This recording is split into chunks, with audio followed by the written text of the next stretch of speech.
West బెంగాల్లో సంచలనం సృష్టించిన వైద్యురాలి రేప్ మర్డర్ ఘటనకు నిరసనగా దేశవ్యాప్తంగా ఆందోళన కొనసాగుతున్నాయి.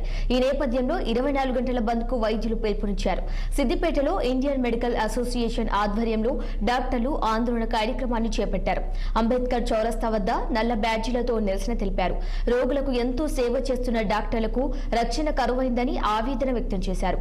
అత్యాచార ఘటనకు కారకులైన వారిపై కఠిన చర్యలు తీసుకొని శిక్షించాలని డిమాండ్ చేశారు. ఇక ఇదే అంశంపై మనతో మాట్లాడడానికి సీనియర్ వైద్యులతో మా ప్రతినిధి స్వామి మరిన్ని వివరాలు అందిస్తారు.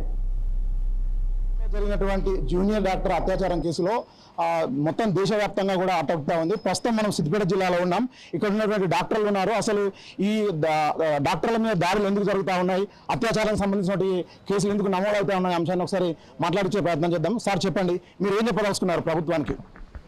నేషనల్ ఐఎంఏ ఇచ్చిన పిలుపు మేరకు కలకత్తాలో ఆర్జీ కార్ అనే హాస్పిటల్లో పల్మనాలజీ చేసే విద్యార్థినిపై క్రూరమైన అత్యాచారం, హత్య, దానికి నిరసనగా ఈరోజు మేము దేశవ్యాప్తంగా బంద్ చేపట్టినాం. ఓపీ సేవలను నిలిపివేసినాం. అసలు ఒక గవర్నమెంట్ మెడికల్ కాలేజ్, అది చాలా ప్రాశస్తమైన మెడికల్ కాలేజ్, 100 ఏళ్ల చరిత్ర కలిగిన medical college, government medical college.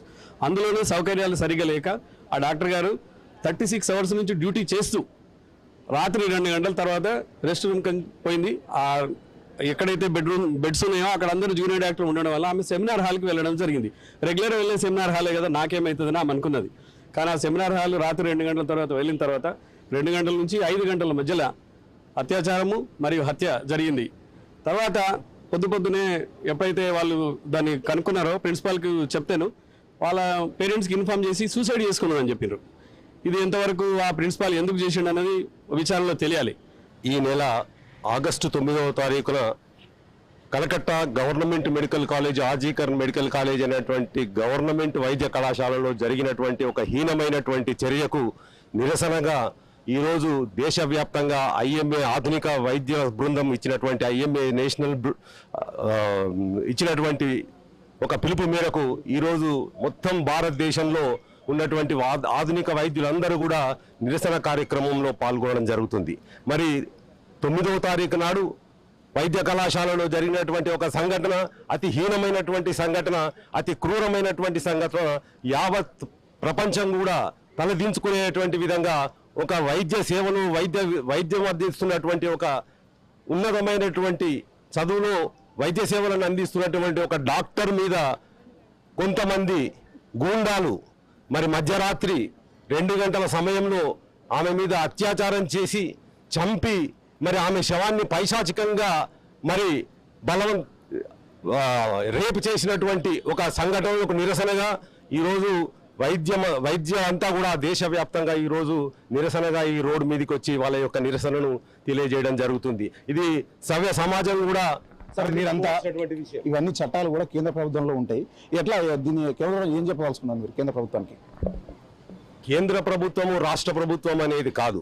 ఇక్కడ ఏంటంటే వైద్యులు ఒక మాధవ సేవ అనేటువంటి ఒక దృక్పథంతో వైద్య వృత్తిని చేపట్టి మరి అన్ని కుటుంబాన్ని అటు ఆరోగ్యాన్ని కూడా పాడు చేసుకుంటూ వైద్య సేవలో నిమగ్నై ఉన్నటువంటి వాళ్ళకి ఏ కాలేజీలోనైనా సరే, ఏ నర్సింగ్ హోమ్లో అయినా సరే, ఈ క్లినిక్లోనైనా సరే మరి ప్రభుత్వం రక్షణ కల్పించాలి.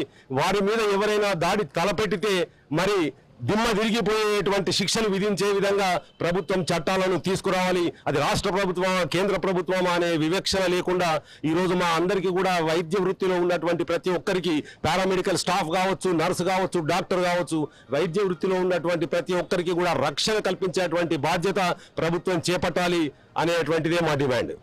కలకత్తాలో జరిగిన అమానుషమైన అతి హీనమైన ఒక చర్య, మానవ మృగాలు ఒక వైద్య విద్యార్థినిని, సెకండ్ ఇయర్ పీజీ చేస్తున్న అమ్మాయిని చాలా అమానుషంగా కిరాతకంగా అత్యాచారం చేసి తీవ్రమైన గాయాలు చేసి హత్య చేయబడినటువంటి సంఘటనకు నిరసనగా ఐఎంఏ పిలుపు మేరకు, all India association, Indian medical association పిలుపు మేరకు మేమందరము ఇలా రోడ్డు మీదకు వచ్చి ధర్నా చేసి మా దాన్ని ఆవేదనను మేము తెలియజేస్తున్నాము. ఎట్లా అనంటే ఇప్పుడు ఒక ఆడపిల్ల రోడ్డు మీద వెళ్తుంటే రక్షణ లేదు, ఏదన్నా పార్టీకి వెళ్తే రక్షణ లేదు, ఏదైనా ఫంక్షన్కి వెళ్తే రక్షణ లేదు, ఏదైనా ప్రయాణం చేస్తున్నప్పుడు అర్ధరాత్రి పూట రక్షణ లేదు అని అంటే దాంట్లో కొంత మనము ఆలోచించవలసిన అంశం ఉంది. కానీ 36 అవర్స్ డ్యూటీ చేసి తను హాస్పిటల్లో తను రెగ్యులర్గా డ్యూటీ చేస్తున్నటువంటి వర్క్ ప్లేస్లోనే అతిహీనంగా ఆమెను అత్యాచారం చేసి చంపేసినటువంటి ఈ సంఘటన చూసినట్లయితే ఆడపిల్లకు భారతదేశంలో రక్షణ ఎక్కడుంది? మీరు సభ్య సమాజం అంతా ఆలోచించవలసిన అంశం ఇది. డ్యూటీ చేస్తూ పరుల కోసము తన నిద్ర ఆహారాలు కూడా త్యాగం చేసి ఒక్కొక్కళ్ళు ఎవరు చేసినా కూడా 95 డ్యూటీస్ చేస్తారు. ఒక రెసిడెంట్ డాక్టర్స్ మాత్రమే 24 అవర్స్ 48 అవర్స్ 36 అవర్స్ డ్యూటీలో ఉండి వాళ్ళు అట్లా సేవ చేస్తున్నప్పుడు వాళ్లకు రక్షణ కల్పించకపోతే అసలు ఈ సమాజం ఏంటి? మనం ఎన్నుకున్న ప్రతినిధులు ఏం చేస్తున్నారు?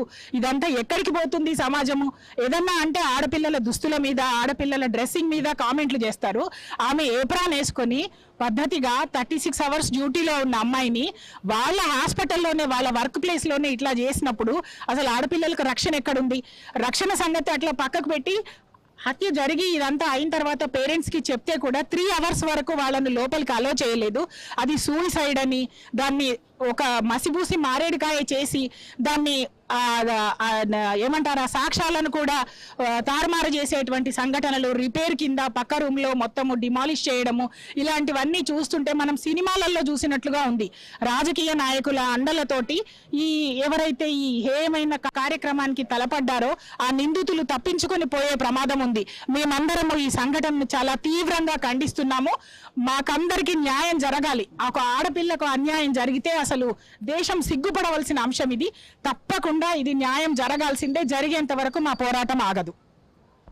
సభ్య సమాజం కూడా తలదించుకునేటటువంటి అంశం ఇది. కలకత్తా ఘటనకు సంబంధించి ఇదంతా కేంద్ర ప్రభుత్వాలు కావచ్చు, అటు రాష్ట్ర ప్రభుత్వాలు కూడా ఏదైతే వైద్యం చేసేటటువంటి వైద్యులకు పూర్తి స్థాయిలో రక్షణ కల్పిస్తేనే వైద్యం ప్రజలకు అందుబాటులో ఉంటుంది. డాక్టర్లు అంటే కనుక ప్రాణాలు కాపాడే వాళ్ళే కానీ ప్రాణాలు తీసేవాళ్ళు కాదు. ఇదంతా ప్రభుత్వాలు ఒక చట్టాలను తీసుకొస్తే మాకు రక్షణ ఉంటుందని చెప్తా ఉన్నారు. ఇది సిద్దిపేట జిల్లా నుంచి తాజా పరిస్థితి. కెమెరా పర్సన్ స్వామి 6 టీవీ సిద్దిపేట.